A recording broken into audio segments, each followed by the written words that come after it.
It's been a long time since I heard that song, Dalton. That was great. That was really great.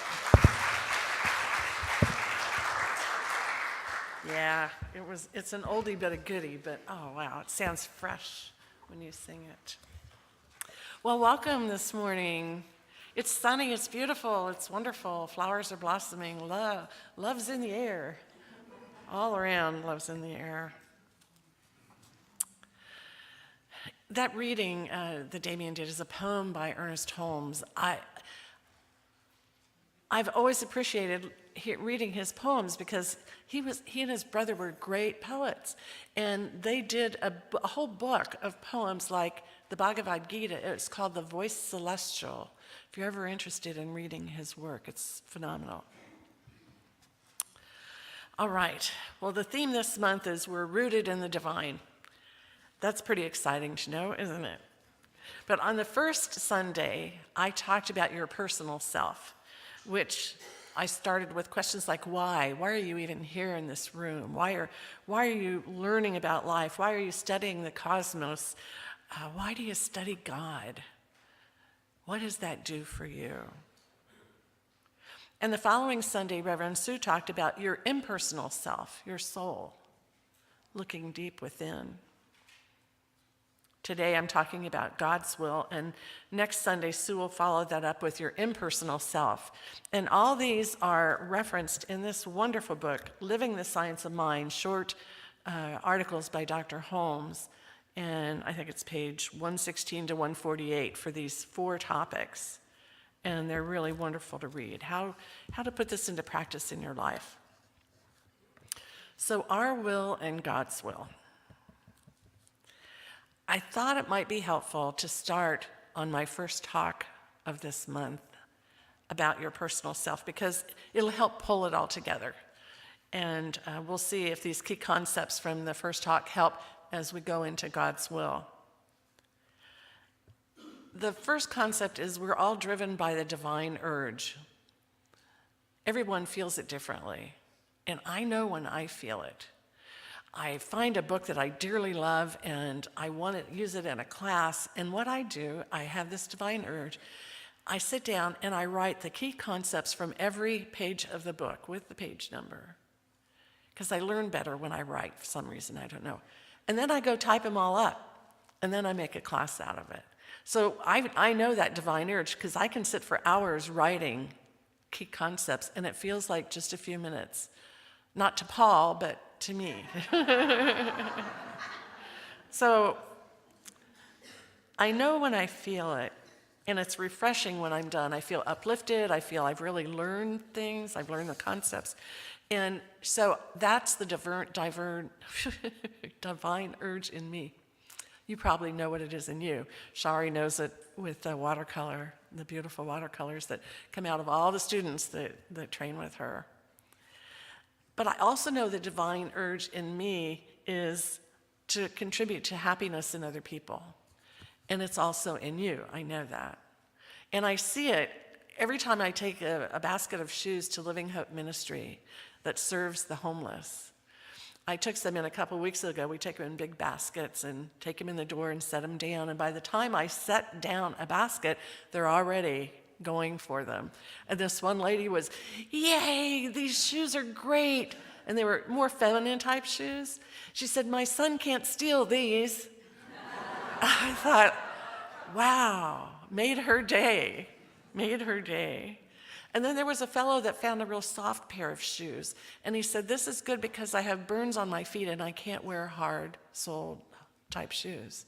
So they were instantly 2 people that were thrilled with your ability to give happiness and bring happiness to other people. The divine urge is also what brought you through these doors. Remember that first day? Oh, I'll never forget it. It's that divine urge, that spark that said, maybe this is a place where I can be protected, be supported, be loved unconditionally. And that's what we find here. And it's called walking the path to spiritual maturity. That's what we do here. And it's reflected in our vision statement. We inspire and empower people to lead spiritually fulfilling lives. That's it. We inspire and empower people to live spiritually fulfilling lives. Every week I feel inspired when I'm here, whether I'm talking, and I love it the days that I just get to sit with you and listen to Sue. I always get inspired from that. I get inspired from the food in the social hall. I get inspired from the music, especially when Dalton reads the title and goes, I think this is a song that fits with that. I walk out inspired. I feel inspired when I share this philosophy. I feel inspired when I can pray with you. Just like our practitioners, they really would love for you to come up and say, could you do a prayer for me? That's what they're here for. That's what they love. That's what inspires them further. So in my talk on the first week, I invited you to consider how you can choose to live life in a little bit bigger way based on the attributes of God. Some of you may have taken time since that talk, to consciously think where you use your time every day. Is it uplifting you? Are you using your time, which is a treasure, to uplift you and others? And maybe you took time to recognize the areas of your life where you're ready to grow more. Maybe you are ready to get past judgment of the past. We want to help you in those areas. Have you thought about how you're sharing your personal gifts? Sometimes we have a gift, and in some instances we go, well, I'm not sharing today, for whatever reason. But here was the most poignant point in my talk. We're living in a sliver of time, just this little sliver in eternity. Right here, this little sliver. And what you learn here goes with you into eternity. Why not do it now? Why not do it now? I talked about what does it mean to live a spiritually fulfilling life? Because we say that, it kind of rolls off the tongue, and it's like, what does that mean? Well, it's learning to embody the characteristics of God: peace, power, beauty, joy. Those characteristics, they contribute positively to our life and to the life of others when we live more of the characteristics of God. To live a spiritually fulfilling life also happens when you're in a larger group of people. Many national surveys say when you go to church, you tend to live longer. Well, I'd like to modify that a little bit and say when you go to a church that's full of positive, life-affirming people, yeah, you're going to live longer. Not all. Do I have an amen? Absolutely, yeah. Also, to live a spiritually fulfilling life means we understand the principles and practices of this philosophy. So you got a green piece of paper in your program today. On one side are the principles of science of mind, and on the other side are the practices. I'm going to read number 5 on principles. The principle is spiritual laws. What does that mean? It means universal spirit maintains harmony, equilibrium, and balance through spiritual laws. These laws, an expression of universal law, are impersonal, consistent, and absolute. They're impersonal, consistent, and absolute. On the other side are practices, and you'll see affirmative prayer. We call it science of mind treatment if you haven't been here for a while. It's the number 1 practice. Then we have meditation, mindfulness, giving and receiving. Gratitude is a spiritual practice. Forgiveness is a spiritual practice. And sacred service, giving your time, talent, treasure to the source of your good, is a spiritual practice. So today I'm going to talk about our will and God's will. Our will has been constructed from our past, from the things that have happened to us. Our will has been constructed based often on the disappointments and the hurts we have carried along with us, like a old coat that's too comfortable to give up. A lot of times these are from relationships. Being hurt in a relationship and carrying that into the next relationship. And you know, your willpower knows it's going to be tough because last time it was. So our will often has these constructs in it from all the things we've experienced. And it's really valuable to recognize what those are because we get stuck in old patterns. I don't know if it happens to you, but sometimes Paul will say something and I'll respond as if I'm on autopilot. Here's my response to that. And I have to step back and go, do I really mean that? Do I really believe that? Is that habit response really who I am today? Then we find our true will. And our true will exists in between all those constructs of the past. Our true will exists there. It's in the gaps of our habit patterns. It's our deepest will that's aligned with the nature of God. When we make choices in the present moment, in the now, in the clarity of the gap beyond those constructed experiences, we operate from the nature of God's will. So what is it about God's will? I mean, that sounds like he's up there sitting around waiting for us to do something wrong, or all these things. We give it personality, we call it a he. I call it infinite intelligence. That takes away the personality for me. And I love science, as many of you probably know, and I love this little book. It's precious to me. Neil deGrasse Tyson, Cosmos series on TV. This is Astrophysics for People in a Hurry. It's really powerful. I stopped highlighting because it was all being highlighted. And he wrote this: the beauty of physical laws is that they apply everywhere, whether or not you choose to believe in them. Gravity is gravity. But after the laws of physics, everything else is just an opinion. And I see the principles of science and mind just like that. They are expressed in laws of the universe, the law of cause and effect. If I put out hatred, that kind of energy comes back to me. It's pulled back to me. What we give out, we experience. You know, God's will and God's nature must be identical. Otherwise, the universe would self-destruct. God's nature is not limitation or boundaries or anything like that. Otherwise, God's will would self-destruct the universe. So we're confident that God's will is freedom. Freedom in every way. It's our divine inheritance to be free. Now, if we choose to fully express it, we can burden ourselves with a lot of limitations. But if we express freedom fully, we're going to be more self-sufficient, we're going to be peaceful, and we're going to experience wholeness with what is happening in the world. And wholeness is another way of talking about God's nature. And if you take the word wholeness and you can extrapolate, what does that really mean?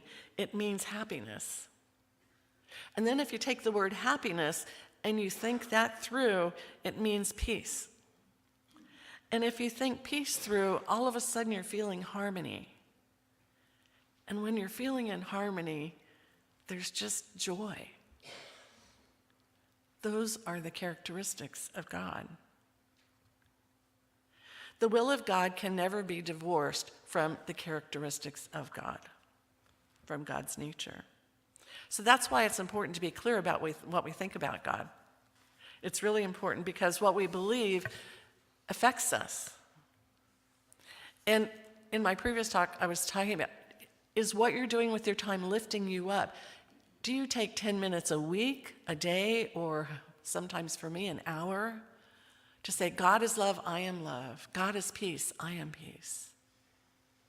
To lift myself up when my thoughts stray from anything like that.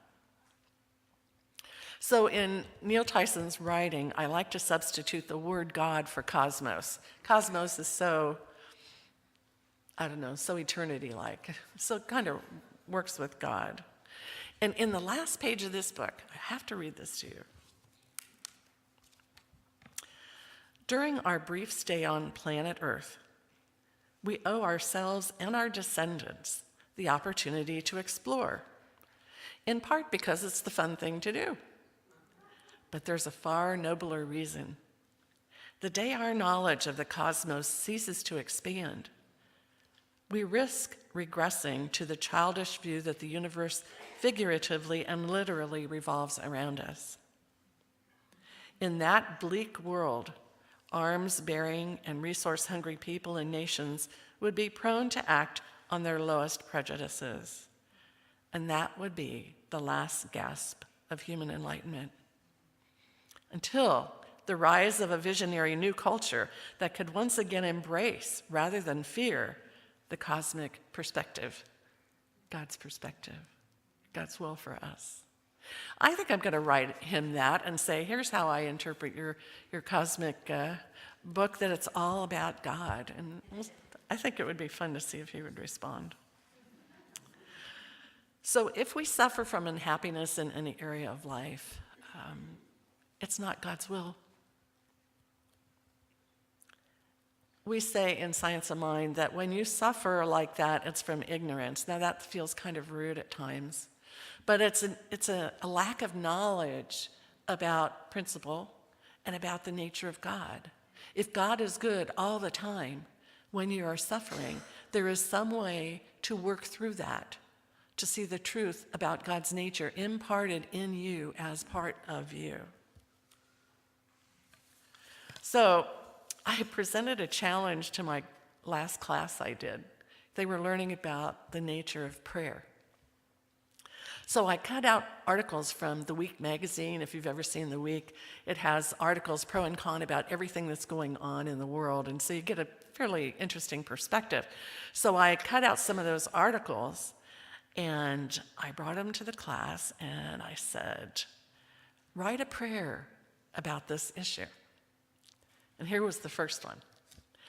President Donald Trump is frustrated in his ability to get his steel tariff passed in the House and Senate. He comes to you as a practitioner asking for a prayer to get everyone to work together for his idea of what would be good for the country. Here's another one. President Vladimir Putin is disappointed that the U.S. has discovered Russian hackers tried to influence the 2017 election. He comes to you for a prayer to get the U.S. to rescind the indictments against his people. Israeli leader Benjamin Netanyahu comes to you asking for prayer that he is cleared of any and all corruption charges. Vice President Mike Pence comes to you asking for a prayer to get North Korea to change their mind and reinstate a meeting between him and Kim Jong-un that was abruptly canceled. Now, the first expression out of my student's mouth was, holy wow! Do a prayer to see the truth about that? But they did, and it was beautiful. Because in each case, first you have to get to the heart of the issue. You have to get to the heart of it. Just like when you meet with a practitioner and they say, what's happening in your life? Well, if you were Donald Trump, you'd say this. If you were Putin, you would say that. And they ask, why do you think that is so? And here's the truth about that. Here's the truth about you. And then they anchor that in prayer. So why would Trump be frustrated or Putin disappointed? Why do you think? Well, the students couldn't call them up and ask them, so they had to make it up. And sometimes that's what we do. We look at the effect and we go, what would cause this? What's the disconnect here? And that takes you to the truth also. And so what the students found is what they thought each of these people were off track, where they thought each person was off track. Shirley, are you here? She's probably still in the kitchen. She heard that I said this before. Shirley McQuiston did a really good job with Donald Trump. She found where the president was off track was assuming that steel was in a limited supply. And he'd have to take a hard stance to get people to line up behind him. Her treatment focus was the recognition that there's plenty of steel to share around the world, and a belief in the power of love and the benefits and willingness to see each person in the House and the Senate as brothers and sisters, working together for the greater good. And that was the anchor of her prayer. Isn't that great? This is how this works. And she just did a great job. All the students did a great job. I wish I had all of them, but you know what I told them? Those were so excellent, you should write them down and send them to those people. Honestly. Honestly. They need our love. They need our clarity. They need to see there's another way. There's always another way. So I have homework for you. I would invite you to take a hot button issue, and you know what that is for you. You all know immediately. And really dig deep and see what you think the why is behind that, and where they're off track with spiritual principles and the will of God, the nature of God. What words would you have used for President Trump or Vladimir Putin? What words from the heart of understanding and the love of God that's present in them too? And then I invite you to write it out and send it to whoever that person is that is in your hot button issue. They need it. They really need it. They need as much truth as possible. So whatever's happening in the midst of our life right now, there's truth behind it. There's what we call ignorance, a lack of understanding of the nature of God and the power within us to co-create our life. And when we go to our heart, we feel the will of God. We know it. We know it. It's just that humanity often forgets. It means letting go of resistance to people's ideas and people's actions, resistance. But when we come to the present moment, to our present self, and we realize that our will and God's will are the same. You know, sometimes I was sharing this with Paul, and he said, well, heck, you just say, thy will be done. And I hear that sometimes in grocery stores, and God's will be done. And it doesn't mean, hey, God, whatever you think, make it happen. And that's okay, because whatever God's nature is, I would love that to happen more. But here's what thy will be done means in the Science of Mind philosophy. May the deepest, most authentic will, which rests in the heart of me and is the very nature of God, be done.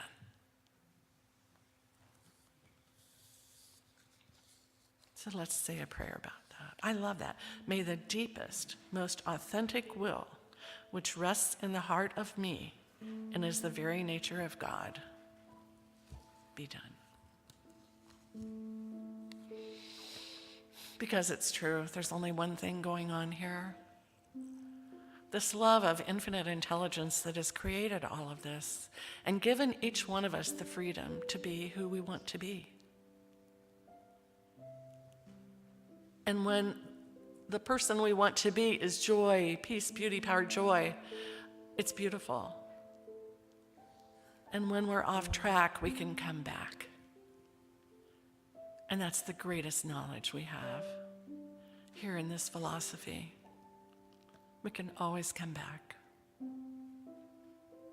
So I know for myself and each one today that as we continue to grow, as we continue to learn, as we continue to implement spiritual practices more than 5 minutes a day or 5 minutes a week, when we look at these principles and see how they work in our life, and then fine-tune this so that we exhibit and share and offer the world the characteristics of God as coming through us as individuals. It's the greatest gift you can give the world, the greatest gift you give each other, and the greatest gift you give to your soul that is on a journey for eternity. No need to wait. So I say in gratitude, I'm so grateful for this philosophy, for the realization of who I am, who you are, who all those people that we think are off track are still expressions of God, and we bless them, and we share our love with the world. And God says thank you. And so it is. Thank you.